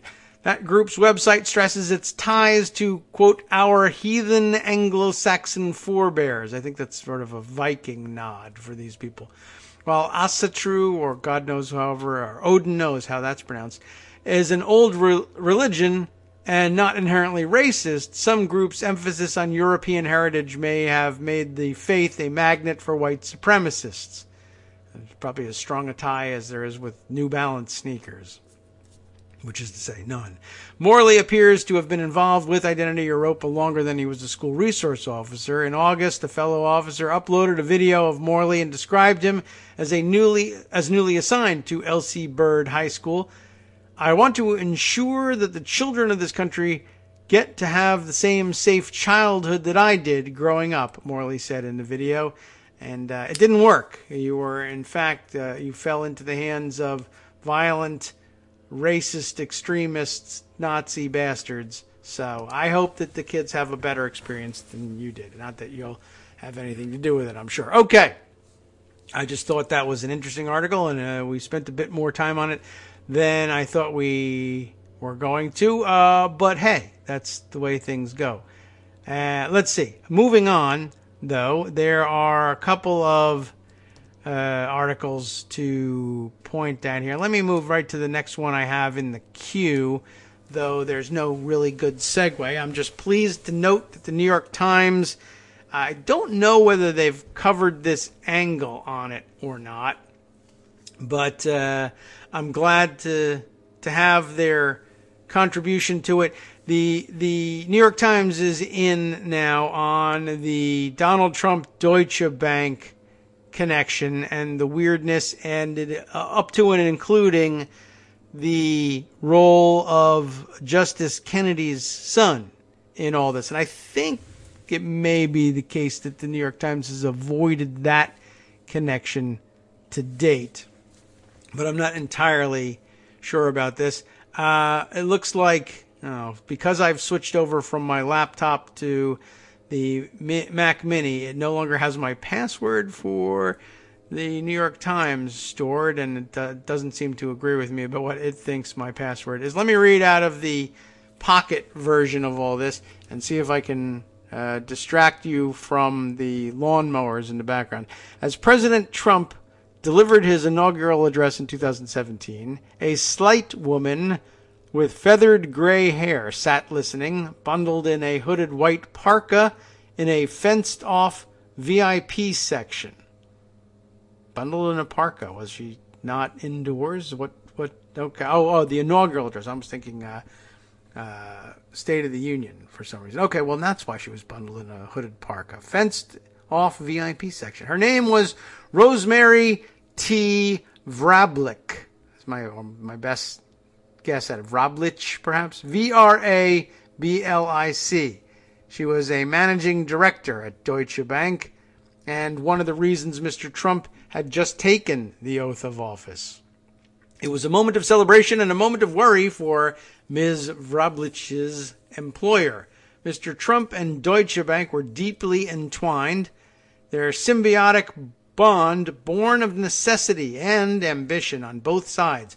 A real estate mogul made toxic by polarizing rhetoric and a pattern of defaults, and a bank with intractable financial problems and a history of misconduct. Herein there is embedded a photo of the inauguration. They don't look like VIPs, but there's the section. It's pretty close up, so they probably are VIPs. And there's a circle around our parka'd subject here. Everybody else in goofy-looking clear rain ponchos, even though I'm not certain that it's raining. But okay, that's the VIP section for you. Interesting that they actually have that photo. The relationship had paid off. Mr. Trump used loans from Deutsche Bank to finance skyscrapers and other high-end properties, and repeatedly cited his relationship with the bank to deflect political attacks on his business acumen. Deutsche Bank used Mr. Trump's projects to build its investment banking business, reaped fees from the assets he put in its custody, and leveraged his celebrity to lure clients. Then Mr. Trump won the 2016 election. He didn't, but he got the award anyway. And the German bank shifted into damage control mode, bracing for an onslaught of public scrutiny, according to several people involved in the internal response. Now, what made them think they would come under scrutiny? They surely thought they had done nothing wrong. I guess they knew. Guilty conscience. Good to know.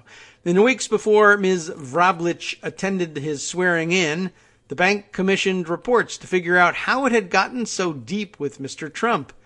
It issued an unusual edict to its Wall Street employees: do not publicly utter the word Trump. How interesting. More than 2 years later, Mr. Trump's financial ties with Deutsche Bank are the subject of investigations by 2 congressional committees and the New York Attorney General. Investigators hope to use Deutsche Bank as a window into Mr. Trump's personal and business finances. Deutsche Bank officials have quietly argued to regulators, lawmakers, and journalists that Mr. Trump was not a priority for the bank or its senior leaders, and that the lending was the work of a single obscure division. It's the coffee boy division, I guess. But interviews with more than 20 current and former Deutsche Bank executives and board members, most of them with direct knowledge of the Trump relationship, contradict the bank's narrative. Surprise. Who could have expected that? Over nearly 2 decades, Deutsche Bank's leaders repeatedly saw red flags surrounding Trump. He was hugging them and humping them, more likely. There was a disastrous bond sale, a promised loan that relied on a banker's forged signature. See, the paperwork is never right with this guy. Wild exaggerations of Mr. Trump's wealth, even a claim of an act of God. But Deutsche Bank had a ravenous appetite for risk and limited concern about its clients' reputations. Time after time, with the support of 2 different chief executives, the bank handed money, a total of well over $2 billion, to a man whom nearly all other banks had deemed untouchable. Kerry McHugh, a Deutsche Bank spokeswoman, said, "We remain committed to cooperating with authorized investigations," unquote. The White House referred questions to the Trump Organization. A company spokeswoman, Amanda Miller, declined to comment. In the late 1990s, Deutsche Bank, which is based in Germany, was trying to make a name for itself on Wall Street. Its investment banking division went on a hiring binge. The bank recruited a handful of Goldman Sachs traders to lead a push into commercial real estate. One was Justin Kennedy, the son of Supreme Court Justice Anthony Kennedy. Another was Mike Offutt, O-F-F-I-T, whose father was the writer Sidney Offutt. At Deutsche Bank, Mr. Offutt's mandate was to lend money to big real estate developers, package the loans into securities, and sell the resulting bonds to investors. We all know how that worked out. He said in an interview that one way to stand out in a crowded market was to make loans that his rivals considered too risky. In 1998, a broker contacted him to see if he would consider lending to a Wall Street pariah, Mr. Trump, who was then a casino magnate whose bankruptcies had cost banks hundreds of millions of dollars. Mr. Offutt took the meeting. A few days later, Mr. Offutt's secretary called him. "Donald Trump is in the conference room," she whispered. Mr. Offutt said he rushed in, expecting to find an entourage, but Mr. Trump was alone. He was looking for a $125 million loan to pay for gut renovations of 40 Wall Street, his Art Deco tower in Lower Manhattan. Mr. Offutt was impressed by the pitch, and the loan sailed through Deutsche Bank's approval process. Mr. Trump seemed giddy with gratitude, Mr. Offutt recalled. He took Mr. Offutt golfing. He flew him by helicopter to Atlantic City for boxing matches. He wrote a grateful note to Sidney Offutt for having, quote, a great son. Mr. Offutt commissioned a detailed model of 40 Wall Street, a golden plaque on its pedestal. It probably wasn't really gold, but you know. Bore the names and logos of Deutsche Bank and the Trump Organization. Mr. Offutt gave one to Mr. Trump and kept another in his office. What is the purpose of that? Mr. Trump soon came looking for a $300 million loan for the construction of a skyscraper across from the United Nations headquarters. The loan was approved, and he wanted hundreds of millions more for his Trump Marina Casino in Atlantic City. Mr. Offutt pledged to line up cash for that, too. Really? You took a casino in the wake of all this? By the way, the skyscraper across from UN headquarters, Trump World Tower, the Conways, I guess probably in happier days for their marriage, moved in there, and I guess still have a place there as well. Not long after, and also he sold an entire floor to the Saud family for their embassy. Not long after, Edson Mitchell, a top bank executive, discovered that the signature of the credit officer who had approved the Trump Marina deal had been forged, Mr. Offutt said. Mr. Offutt was never accused of forgery, though the loan never went through. Well, that's at least sensible. You should never loan. How could you loan money to him for like a 7th casino after the first 6 go bankrupt or whatever it was? Mr. Offutt was fired months later. He said it was because Mr. Mitchell claimed that he was reckless, a charge Mr. Offutt disputed, though he sounds pretty reckless to me. It was the first hiccup in the Trump relationship. It would not be the last.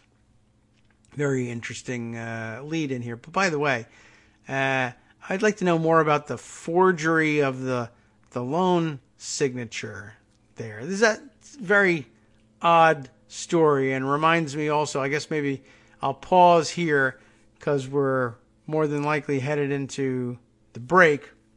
But I did see another very strange story. Did I put this one aside? Probably not. But I did see other people sent it to me on Twitter. So let me go and quickly find it. But there was a very weird story that came out yesterday.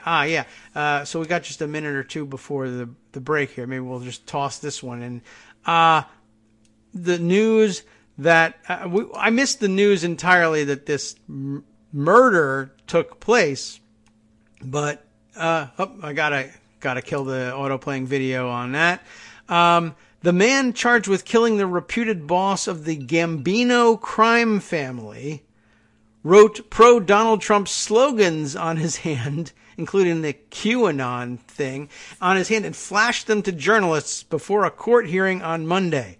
Anthony Comello, 24, arrested on Saturday in New Jersey in the death of Francesco Frankie Boy Cali last week in front of his Staten Island home. It's a weird to use the mob term, weird hit to be sure. The involvement of a Trump-supporting, QAnon-supporting weirdo in the hit is even stranger. I don't know whether it's explicable on solid grounds or maybe it's just a guy looking for an insanity plea. I'm not sure which it is, but if there's any involvement in that sure puts to rest all the rumors that Donald Trump is mobbed up, right? One of his rabid fans kills the Gambino crime family head. All my concerns are gone. Hi, it's me, David Waldman, your host for Kagro in the Morning, with a brand new interruption to say thanks to all of you who support the show. Remember when I told you that our average monthly donation was about $7, for which you were getting 2 great hours of news and entertainment 5 days a week, and how that came out to about 70 cents an hour? That's a pretty good deal, except it's wrong. The math actually works out closer to 17 cents an hour. It is hard to beat a deal like that, and even harder to send your kids to college on. Thankfully, Patreon.com makes it easy to make that work. Patreon, Patreon.com, is the simple, secure way to make recurring monthly contributions to support our show. Just search for me or the show name on the site, and they make it easy to crowdfund the show so that the power of our numbers can keep the show going for just a few bucks a month. Once again, thanks so much for all your support.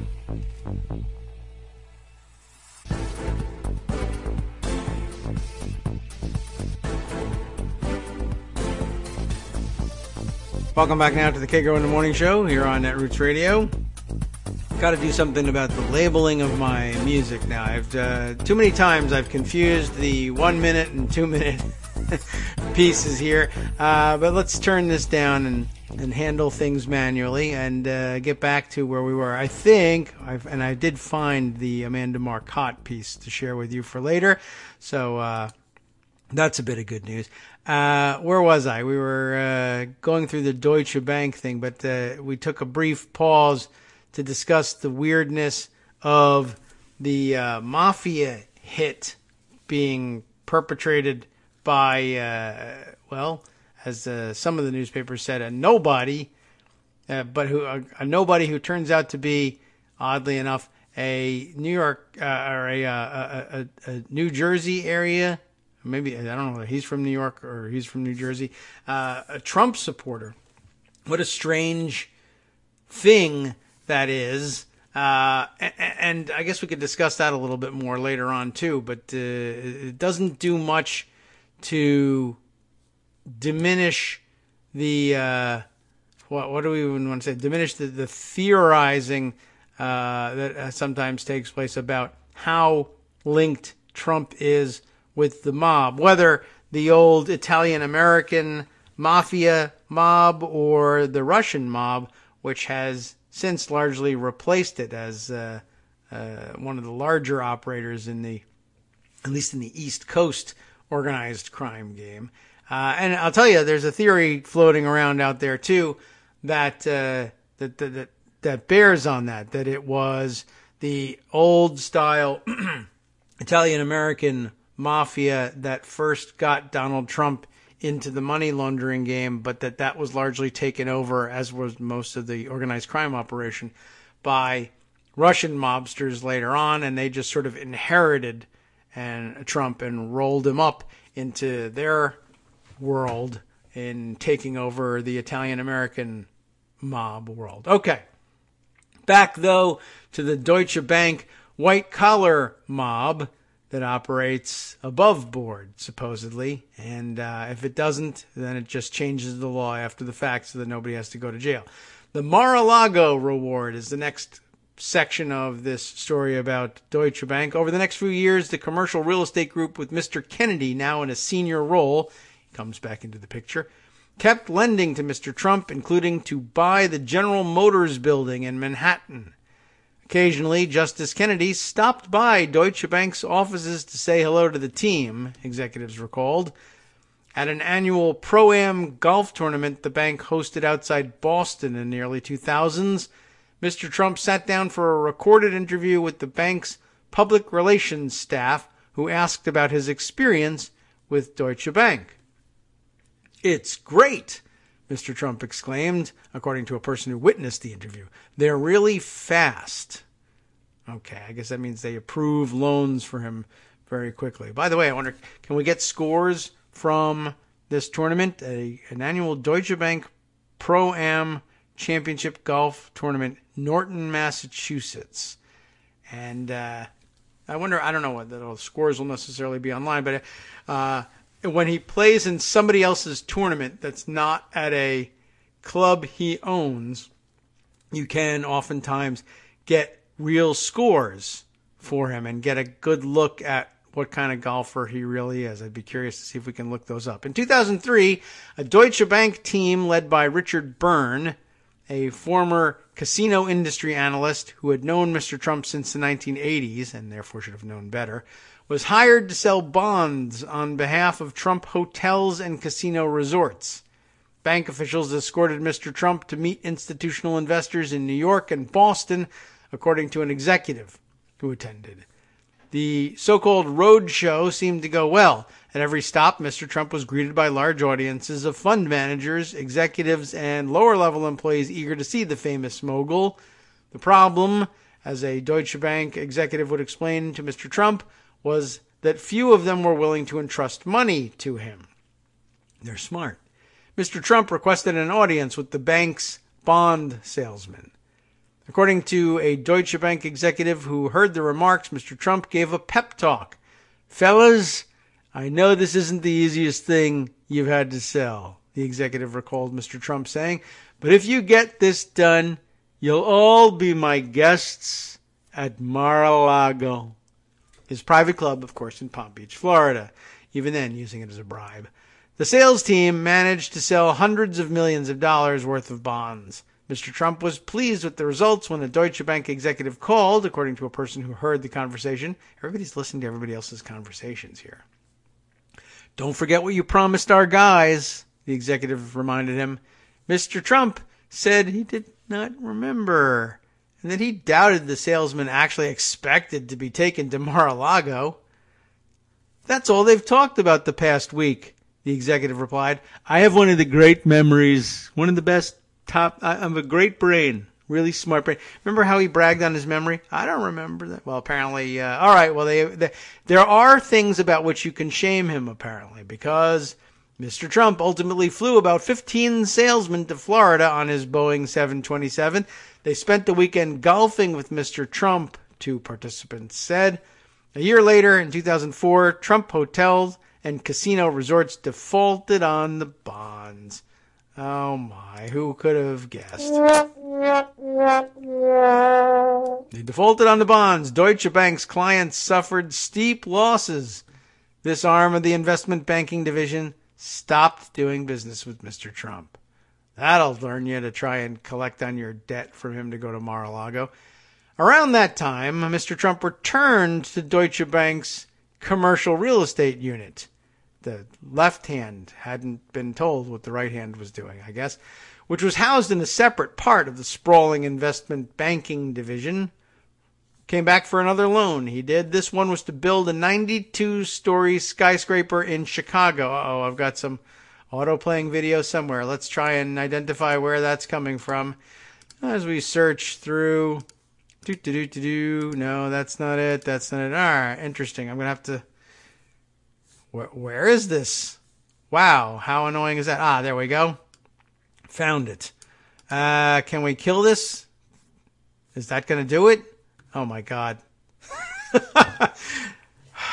Wow, apparently not. Okay. Another search. It's not there. It's not there. It's not there. Oh, my God. Wow, this is really super annoying. I have no idea where this is coming from. Is there another window open somewhere? I don't know what to do about this. I'm just going to have to close everything. Oh my gosh. Well, it can't be from that. Wow, what a disappointment. Okay. Honestly, do not know where this could possibly be. Now what? I mean, well, that's the end of it, thankfully. No. Oh my God.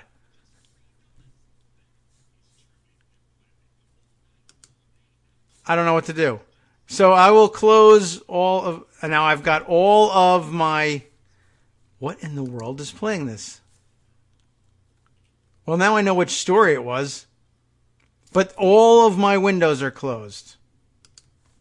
There we are. There we gotcha. Now I found you. What is this even in? This is all right, well, so much for that. This is in TweetDeck, for God's sake, which I didn't even know would open up its own window. Well, thanks for destroying everything, TweetDeck. We'll blame you for that one. And I guess it's time to get back to work in trying to figure out or in trying to get that new laptop in here, because at least when those things open up on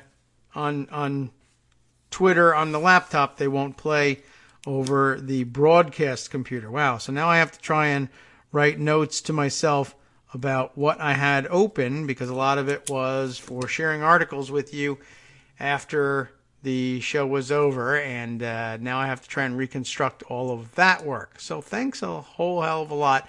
I appreciate. God love auto-playing video. There's nothing people like better about the internet and getting their news on the internet than having commercials played in their ear and not being able to find them on their laptops or on their computers, whatever. Thanks for ruining everything. TweetDeck, a great feature. Twitter, you're a gem. All right, well, let's see. Where were we here?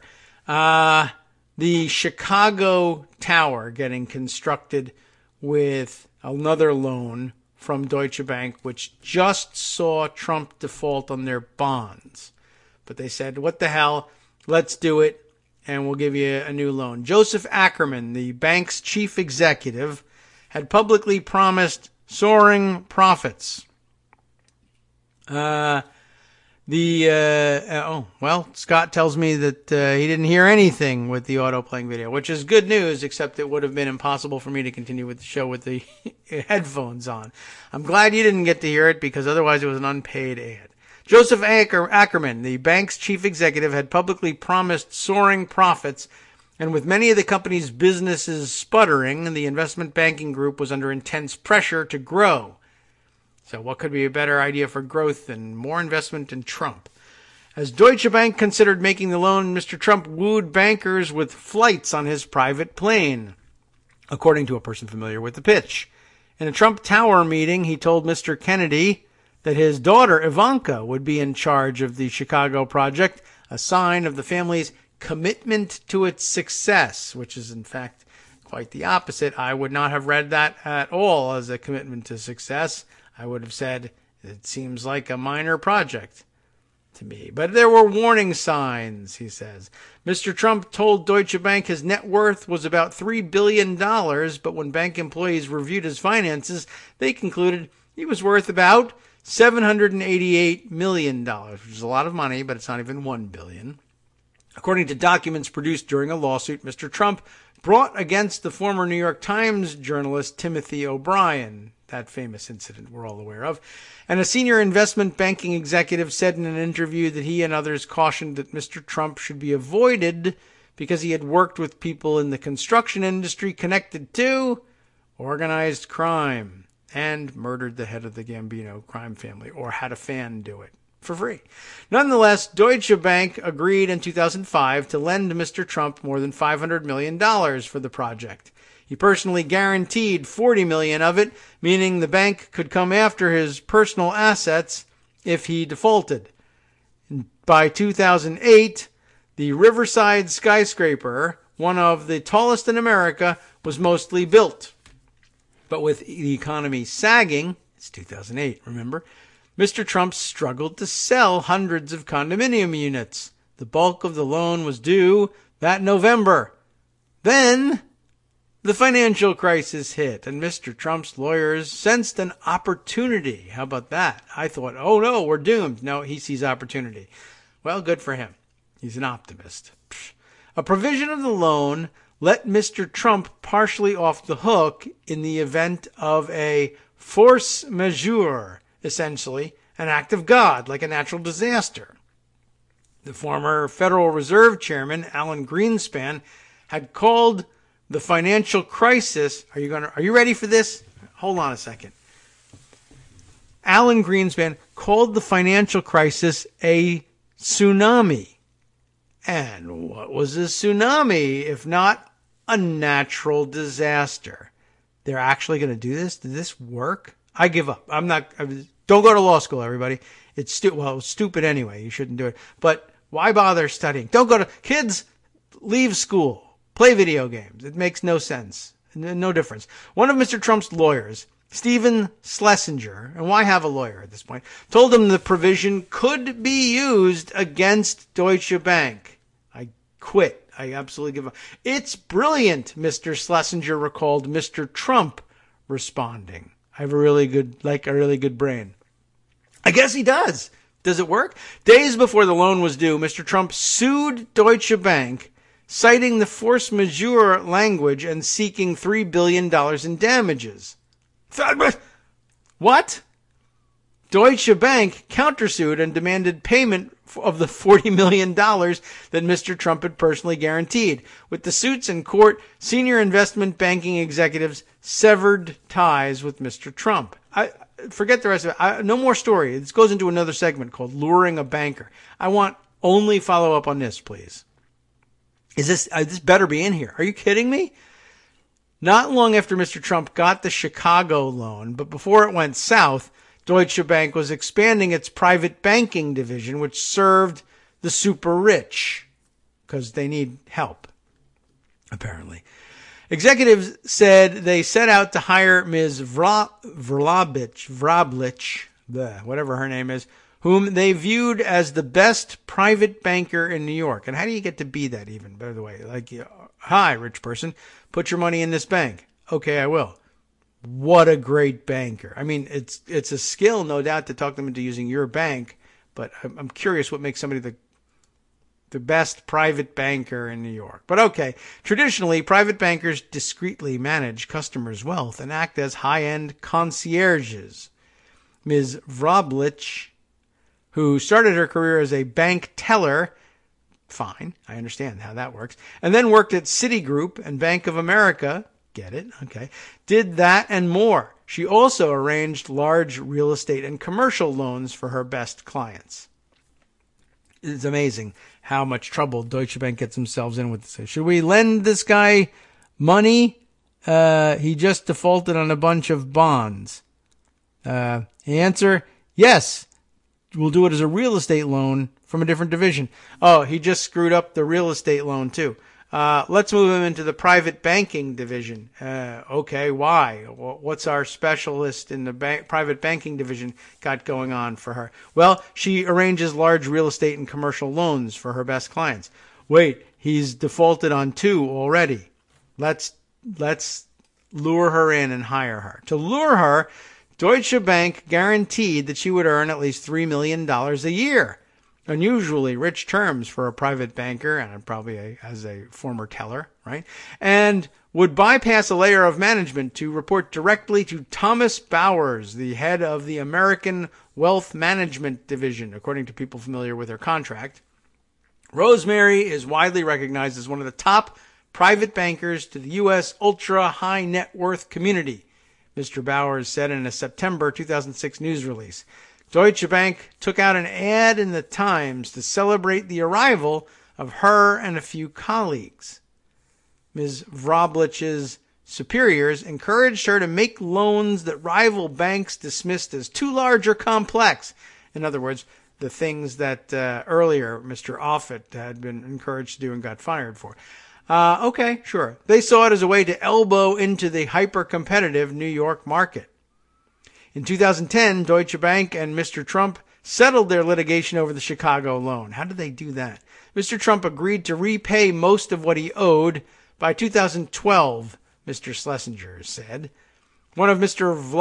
Vrablich's clients was, oh goodness, Jared Kushner, who married Ivanka Trump, as you know, in 2009. Mr. Kushner regarded Ms. Vrablich as the best banker he had ever worked with, according to a person familiar with his thinking. Of course, we know how that goes. Will you give me anything I want? Yes, you're the best banker. And God love you, I would say the same thing. If I got an account there and I said, will you give me $1 million? And if I fail to repay it, I can say it was a tsunami, so I don't have to. Or we settle and then I walk out on the settlement. Yes. Gosh, you are the best banker. This is amazing. Shortly after the Chicago lawsuit was settled, Mr. Kushner was told that Mr. Trump was looking for a loan and introduced him to Ms. Vrablich, according to people familiar with the relationship. Mr. Trump flew Ms. Vrablich to Miami to show her a property he wanted to buy, the Doral Golf Resort and Spa, because he needs spas in Florida.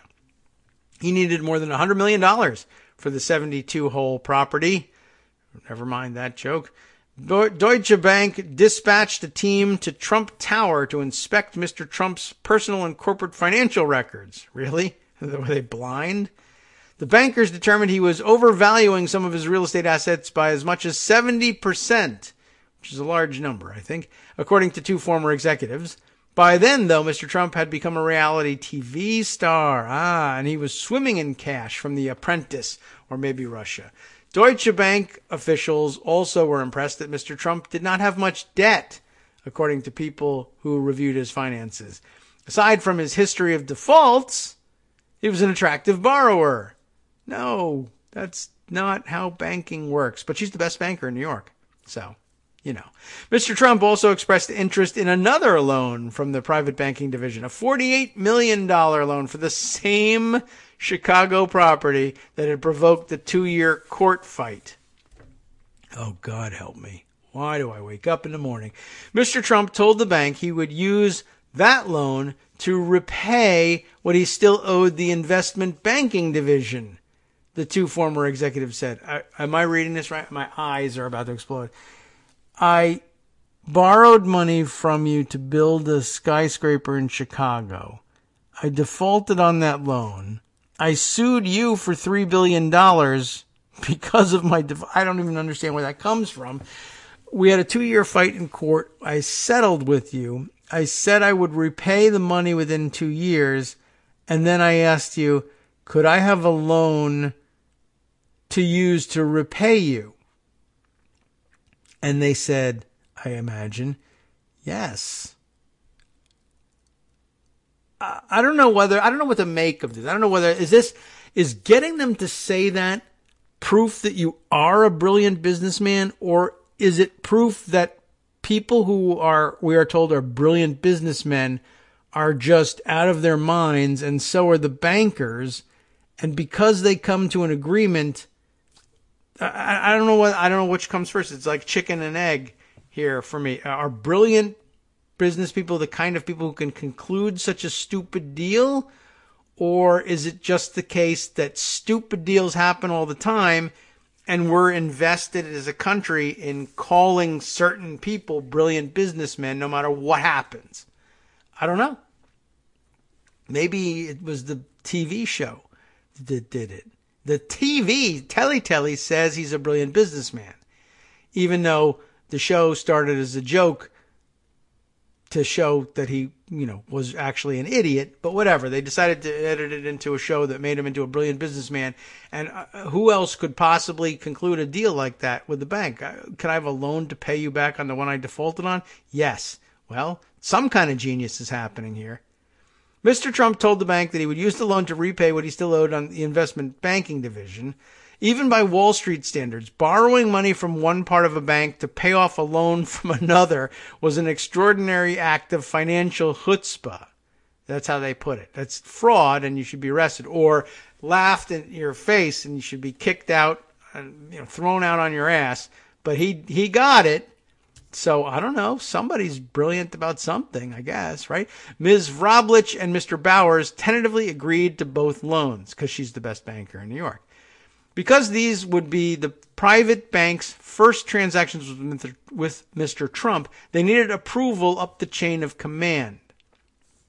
Okay, let's see what a genius the chain of command has for us. Investment banking executives, including Anshu Jain, Jain, Jain, I don't know how you pronounce that, who would soon become Deutsche Bank's co-chief executive because of his genius, pushed back. He's being smart, but honestly, really pushing back isn't really all that smart. Like saying, F no, you're fired for coming to me with this. That's being smart. Lending to Mr. Trump again would be foolish, they argued, I guess they being the other members of the chain of command, and signaled to clients that they could default and even sue the bank. Yeah, you think that'll be what they get out of it? Executives in the private bank countered. How? That the proposed loans had Mr. Trump's personal guarantee and therefore were low risk. But didn't he personally guarantee the Chicago one? And the Chicago loan, they noted, would lead to the repayment of tens of millions of dollars that Mr. Trump still owed the investment banking division. How? That's not real. A top executive with responsibility for the private bank discussed the loans with Mr. Ackerman, the chief executive, who supported them. According to two officials, a powerful committee in Frankfurt, that is Germany where they're based, right, which evaluated loans based on risk to the bank's reputation, signed off.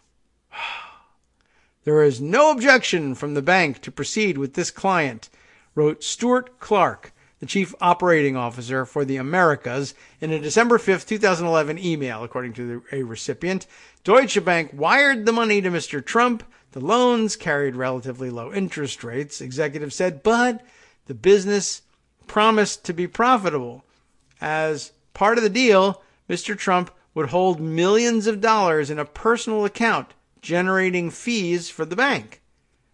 I have no recollection of having been asked to approve that private banking loan, Mr. Ackerman said in an interview. He added, I would have approved it if it came to me, if it was commercially sound. So now, I guess back to the question of the reason I diverted into the mob story before was what if he's telling the truth? I have no recollection of it. What if he really didn't get asked? I mean, we just read in the same story about another loan where they said the signature was forged. Now, is it forged, like just outright forged? I'm just going to make it up and say I'm that guy and sign it? Or is it I'm going to force somebody to sign because I'm a mobster? I'm going to put a gun to his head? How does it... or are they all just lying because, oh my God, I don't want to admit that I made this loan? I don't know. Which lie is worse? Next section. Ms. Vrablich's relationship with the Trumps deepened, if you can believe it. Deutsche Bank lent money to Donald Trump Jr. for a South Carolina manufacturing venture that would soon, you'll never guess, go bankrupt. It provided a $15 million credit line to Mr. Kushner and his mother, according to financial documents reviewed by the Times. The bank previously had an informal ban on business with the Kushners because Jared's father, Charles, was a felon. But screw that. In 2012, Jared Kushner recommended that the editor of the Mortgage Observer, one of the publications he owned, write a profile of Ms. Vrablich. The editor, Carl Gaines, knew Mr. Kushner was her client and objected, according to a person familiar with the exchange. Just go meet with her, Mr. Kushner said. You'll figure something out, i.e. you'll be fired if you don't. A gauzy profile of Ms. Vrablich was published in February of 2013. Shortly afterward, the private bank produced a promotional video featuring some of its marquee clients. The video was played at a retreat for Deutsche Bank senior leadership in Barcelona, and in it, Ivanka Trump extolled the private bank's work with her family and thanked their relationship manager, according to two people who saw the video. In early 2014, Mr. Trump and his personal lawyer, you know the guy, Michael Cohen, you ever heard of him? Approached Ms. Vrablich about more potential loans. This one to buy the Buffalo Bills. That one he thought he might need... he needed to put together $1 billion for that transaction. Mr. Trump asked Ms. Vrablich if the bank would be willing to make a loan and handed over bare bones financial statements that estimated his net worth at $8.7 billion. Mr. Cohen testified to Congress last month that the documents exaggerated Mr. Trump's wealth. Deutsche Bank executives had reached a similar conclusion. They nonetheless agreed to vouch for Mr. Trump's bid, according to an executive involved. He didn't win, of course, and that's neither here nor there. The article goes on at some length after this. I don't even know what to say about what world we live in. The rest of us can barely get by, and this guy is fooling Deutsche Bank repeatedly, into giving him more and more money no matter how many times he defaults. I don't know what to make of this, but we'll explore it some more, no doubt, tomorrow, Thursday, and Friday. And next up, the West Coast Cookbook and Speakeasy with Justice Putnam. Let's get to some of those stories and see if we can't preview a little bit of this. Congress will probe Trump's refusal to fight white supremacist terror. Can you believe it? The Trump team wants to screw over college students who depend on work study. And hey, Deutsche Bank. From Daily Kos what do you know? Radio on networksradio.com.